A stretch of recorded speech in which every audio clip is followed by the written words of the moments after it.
В 90-е я жил на полном отшибе цивилизации, в унылом крохотном городке близ реки Оби, где не было ничего, кроме умирающего завода, россыпи серых панельных домов и постоянно отвратительной погоды.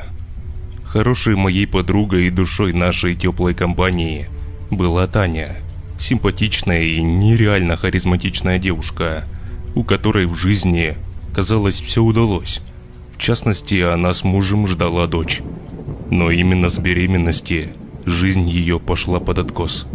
Бесконечные боли по всему телу, бессонница, кошмары. Из красотки Таня быстро превратилась в подобие зомби. Вскоре еще и умерла ее мать.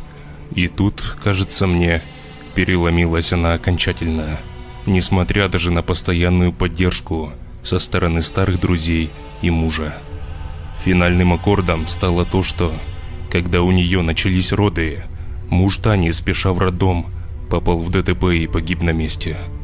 Роды прошли с осложнениями, резали кесаревым, а о гибели любимого несчастная узнала только после родов. С тех пор в Тане окончательно исчезли былой заводной огонек и привлекательность. После выписки из роддома она целыми днями сидела дома, почти не ухаживая за дочерью и даже не пуская нас к себе, хотя бы посмотреть за ней. Дочь была для нее неодушевленным предметом, к тому же виновным во всех последних бедах. А сразу после Нового года она убила своего ребенка. Послеродовые депрессии и психозы на деле вещь нередкая, но такого мы не ожидали точно. Как-то не вязались с собой душевная, добрая Таня и та женщина, что спокойно выбросила новорожденную дочь в окно 8-го этажа, просто потому что не нужна. Когда мы проводили Таню в психлечебницу, она не реагировала ни на какие наши слова и знаки и походила на мумию. Дочка даже не успела получить имя. В дурке Таня провела почти год. Срок ей не грозил, признали на тот момент невменяемой. В казематах суровой лечебницы она успела по-настоящему раскаяться и кое-как поправиться. Вряд ли сыграли роль почти ежедневные побои и подозрительные таблетки, но, по крайней мере, она больше не была холодным манекеном. Теперь она рыдала и убивалась целыми днями, то дома, то на могиле дочери. Таню стал еще и ненавидеть весь город. Вести, особенно плохие, расходились быстро, так что о том, что вот эта вот поплохевшая в психушке тетка убила собственную дочь, все скоро узнали.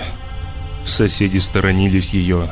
В дверь иногда ломился ночью пьяный ПТУшник с этажа, а на самой двери кто-то написал уродливыми буквами слово «мразь». Отвернулись от нее и друзья. И несколько мягкотелый, я остался, по сути, единственным ее помощником. А потом Таня стала видеть женщину. Впрочем, женщину видели и другие, в том числе и я, еще до этого. То на одной, то на другой улочке городка люди встречали непонятную тетку, всегда в старом грязном зеленом пальто, и с девочкой лет 10 за руку. Девочка, тоже укутанная в какое-то тряпье и постоянно молчащая, вызывала особенно неприятные ощущения. Дочки матери эти никогда ни с кем не заговаривали, даже милостыню не просили, просто периодически встречались людям и молча на них смотрели, заставляя даже беззаботных пьянчуг спешно уходить подальше. Никто не знал, где и чем они живут. Говорят, часто их видели рядом с местами пропаж людей, пожаров и убийств. Но слухам я привык не верить. Я ни разу не видел, чтобы дочки матери хоть с кем-то вступали вообще в какой-то контакт, когда несколько раз встречал их у городской церкви или в парке. Один раз я наткнулся на них прямо в подъезде чужого дома, куда зашел по делам. Когда, подняв голову, я уставился прямо в грязное лицо матери, которая внимательно смотрела на меня, как и дочь, я позорно убежал. Так вот, Таня стала видеть их неприлично часто. Она уже редко покидала дом, но непременно натыкалась на странную пару, то у магазина, то возле парка, то прямо в собственном дворе. Один раз она встретила дочек матерей на собственной лестничной клетке. Тогда она позвонила мне, говоря истерично и плачуще. «Помоги, умоляю!» – всхлипывала несчастная. «Снова они, уже в подъезде, напролет ниже меня. Открываю дверь, и прямо на меня смотрят». Она едва не зашлась в припадке. Мне оставалось только буквально спасать ее. Но когда я приехал, их в подъезде уже не было. Затем Тане стали приходить подарки. Сначала сделанные от руки листовки. Некоторые кто-то засовывал в почтовый ящик или прямо под дверь. «Утешь свое женское, посети семью 7 сестер» или просто «покайся». Неясно глаголили они блеклым типографическим шрифтом на дешевой бумаге. «Ничто не скрыто от очей матери, покайся во грехах. Примкни к семье, пока не поздно. Женщина в тебе должна быть, 7 дочерей выведут тебя. Матери и их дочери ждут тебя. Почему ты сторонишься нас? Ты скоро умрешь». Мы понятия не имели, что за секта, было их тогда немало, увязалась за Таней. Но прицепились эти 7 сестер особенно крепко. Приходящие почти ежедневно посылки разнообразились. Добавились какие-то вышитые женскими фигурами лоскуты ткани, засохшие цветы и земля, в спичечных коробках, например. В один день в почтовом ящике Танька обнаружила могильный венок. Тогда она чуть не грохнулась в обморок, догадавшись, с какого места ей приходят необычные посылки. Я немедленно поехал к ней проверить, и вправду, могила ее дочери была едва ли не перекопана, а почти все цветы, что приносили туда сердобольные горожане, и сама Таня, отсутствовали. Зато на могильный камень была повешена все та же чертова накидка с изображенными бабами, а сверху аккуратно лежал мертвый голубь, поедаемый личинками. Понятия не имею, что это значило и как кладбищенский сторож не заметил такого на рабочем месте. С тех пор Таня почти перестала вставать с постели. Не столько из-за слабости, сколько из-за боязни покидать дом. На каждом углу она встречала зловещую тетку в зеленом с девчонкой, а ящик ее ломился от листовок и всякого мусора, которым ее бомбардировали неведомые дочки матери. Танина тревога расти не перестала. Она начала видеть во снах каких-то женщин в бесформенных одеяниях, стоящих, взявшись за руки и безмолвно смотря на нее. Кошмар снился ей почти каждый день. В один раз я, входя в ее квартиру, увидел на входной двери куклу, обыкновенную старую, очень грязную тряпичную куклу, прибитую к двери гвоздем. Но впечатление она на меня произвела более жуткое, чем если бы я обнаружил там чью-то отрезанную голову. Я снял ее и выкинул в мусор, ничего не сказав Тане, чтобы не довести до срыва. Какие-то другие женщины стали приходить к ней и молча стоять у двери средь бела дня, звоня и стуча. Соседи их не прогоняли, им было плевать. Носили женщины уже знакомые накидки с вышивкой. Один раз я и сам встретил их, 4 безмолвных баб с деревянными лицами. Завидев меня, они сразу же ретировались, прижимая к груди какие-то бумажки. Я непроизвольно вздрогнул, когда они проходили мимо меня. От них пахло сыростью и деревом. Порой преследовательницы даже увязывались за ней на улицу, когда она все-таки выходила из дому, словно подбираясь все ближе и ближе. Прохожим было все так же все равно. «Чего они от меня хотят?» – убивалась она, когда я приходил к ней. Уже сил никаких не осталось. Никаких. Пусть хоть убьют меня, хоть заберут в сумасшедший кружок свой. Не могу больше. В дверь стучаться даже ночью стали. И по телефону звонить раз 20 на дню. Трубку я не беру пока. Потом случилось предсказуемое. Пропала Таня. Совершенно тривиально. Осмелилась выйти в магазин вечером, когда уже было темно, и не вернулась. Магазин был в 2 шагах от дома. По словам кассира, внутрь Таня не заходила. На улице не было почти никого, да и метель лютая. А камеры видеонаблюдения у нас появились лет через 10 с концами. Конечно, я знал, куда она исчезла. Вернее, кто ее забрал. Женщина с незапоминающимся лицом, в зеленом пальто, с дочкой за руку. Какие-то чертовы 7 сестер, которых мы сильно недооценили, считая какой-то заурядной религиозной сходкой, оказалось куда серьезнее. Теперь Таня у них, и она мертва. В этом я вообще не сомневался. Что могли сделать помешанные на женщинах и девочках фанатики с матерью, убившей собственную дочь? Лишь то же самое. Формально ее, конечно, искали, прошлись по соседним домам, позадавали мне и паре знакомых вопросы в отделении. Даже с собакой прошлись по парку. Следов, разумеется, нет. Висяк. Я понимал, что искать будто испарившуюся женщину, которую ненавидит весь город, доблестные органы не будут. Тогда я начал копать. Понимал, что поздно, тщетно и по-детски глупо, но копал. В милиции я никогда не работал, однако имел несколько друзей-следователей, знакомых еще с детства.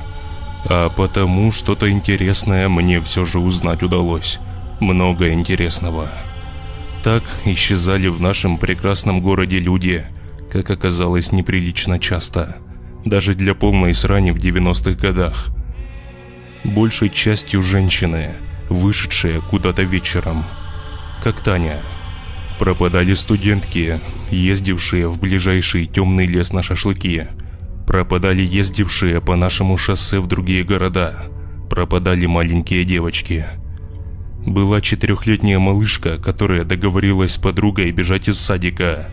Подруга в итоге испугалась и обо всем рассказала воспитателям.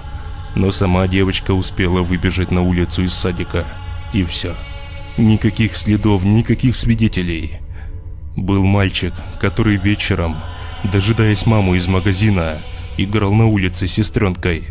Согласно его словам, сестренку увела какая-то грязная тетя. Представилась подругой мамы, которой якобы поручено забрать дитя, и наивный братик и повелся. Более подробных описаний похитительницы, кроме как грязная и неприятная, от него не дождались. Доски объявлений, на которые я смотрел, оказывается, пестрили некачественными фотороботами с надписями «Помогите найти человека». Но ни одна пропавшая женщина так и не была найдена, ни живой, ни мертвой. Исчезла женщина, пошедшая по грибы. Машина ее спокойно стояла на лесной опушке. Судя по следам, пропавшая без проблем зашла в лес, а вот там с ней что-то произошло. Лес довольно жуткий, большой и непроходимый.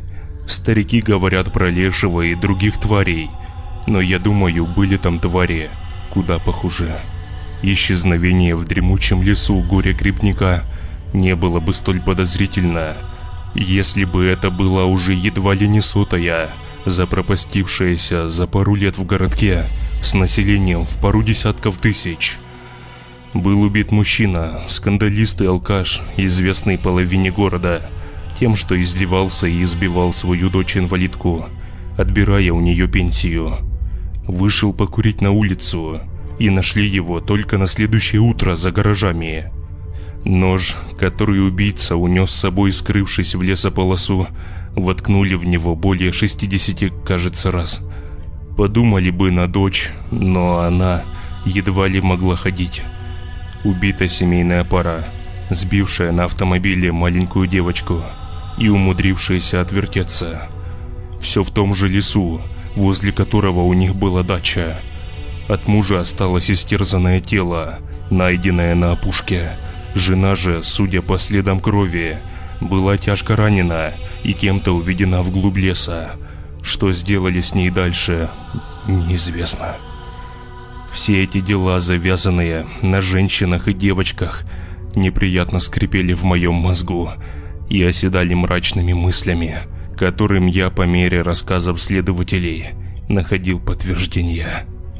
Некоторые исчезнувшие женщины, видимо, ушли сами.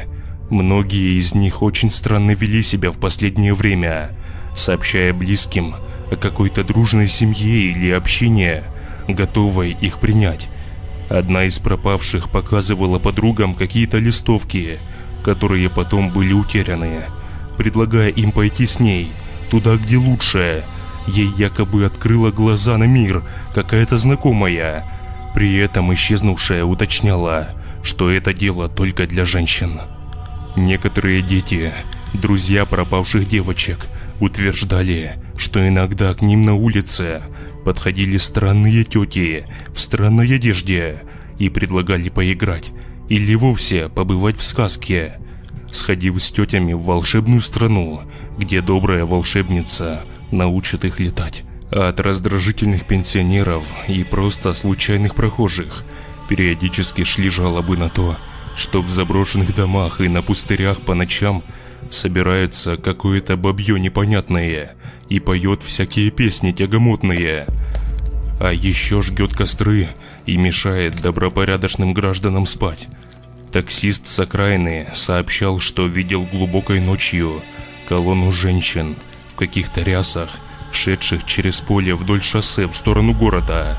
Ему почему-то стало не по себе, и он поспешил уехать. И еще много, очень много любопытной информации. Слухи ползли по городу, а женщины продолжали уходить в неведомое пристанище дочек и матерей. В апреле, когда снег еще не успел сойти, загорелся лес.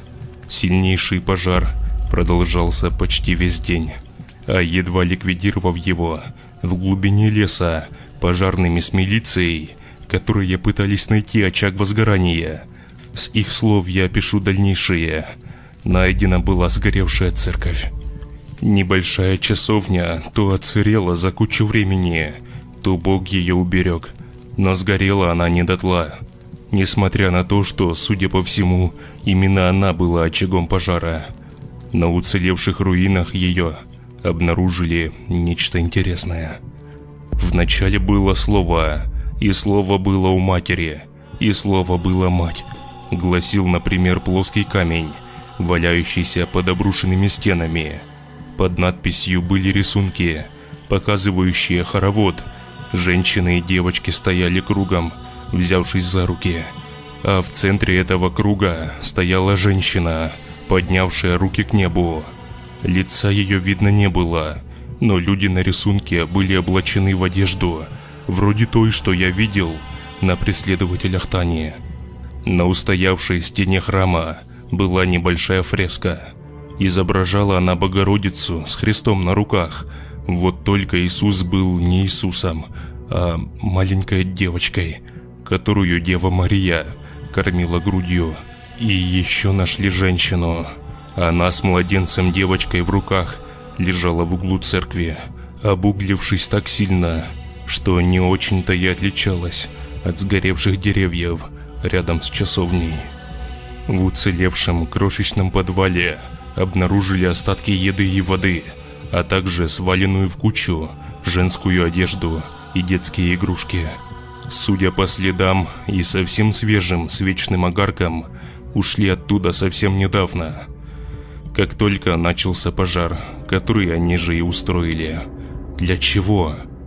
Думаю, дочкам-матерям по неясной причине пришлось свой оставить прежний дом, а какой-то ритуал их предписывал уничтожать покинутое жилище и оставить ему жертву.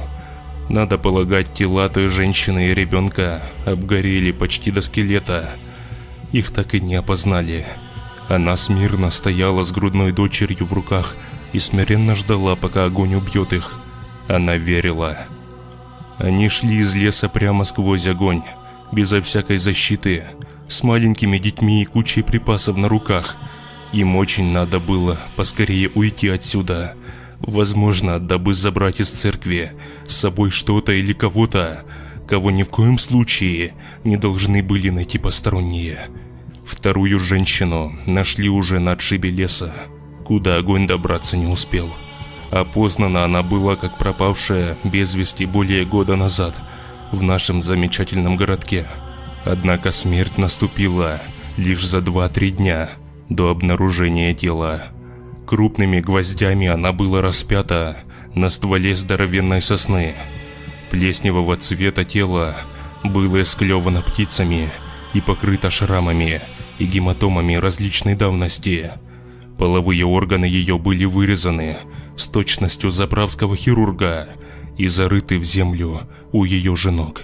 Накрыто тело убитой было просторным одеянием с вручную вышитым хороводом женщин, которые я уже неоднократно видел. Я не хотел раздумывать, за что ее так убили и что все это значит. После этих любопытнейших находок в милиции ой как закипятились, открыли старые дела о пропавших дамах и убитых мужчинах. Даже из Москвы приезжали какие-то следователи, но ничего больше так и не обнаружили. Очевидно, после пожара сектанты ушли куда-то далеко.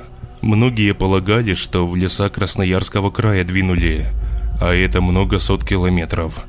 Женщину в зеленом пальто с девочкой за руку у нас больше никогда не встречали. Впрочем, еще какое-то время подозрительных созданий в странной одежде видели то тут, то там, на окраинах городка, вроде собиравшихся в заброшенных дачных домах. Делу это, увы, никак не помогло. Я больше не хотел думать об этом. И в милиции, куда меня тут же вызвали по 2-му разу, а потом и по 3-му и так далее, ничего нового я не рассказал. Вопросы про Таню мне особенно осточертели. Потому что Таню после ее пропажи я видел незадолго до того самого пожара, о чем не рассказал ни милиционерам, ни самым близким друзьям. Никому не рассказал о том, как спустя год с ее пропажи встретил ее у дверей собственной квартиры, совершенно спокойную и одетую в хламиду, на которой были изображены ряды женщин с детьми. Никому не расскажу о нашем диалоге, слишком длинном и нервном, чтобы расписывать. Скажу только, что в той Тане, что я встретил, воскресшей из мертвых, не было ни капли от прежней моей подруги. Я встретил другую женщину, которая рассказывала мне о прекрасной жизни в доме 7 дочерей, изначальной матери, о том, как ей открыли глаза на мир и поставили на тропу верной жизни, как она искупила грехи, в том числе и убийство дочери. Она звала меня туда, звала механически, твердя призывы, как заводная кукла. Я кричал, что ей промыли мозги, и что я узнавал, чем занимается ее гребаная секта. Она не слышала меня.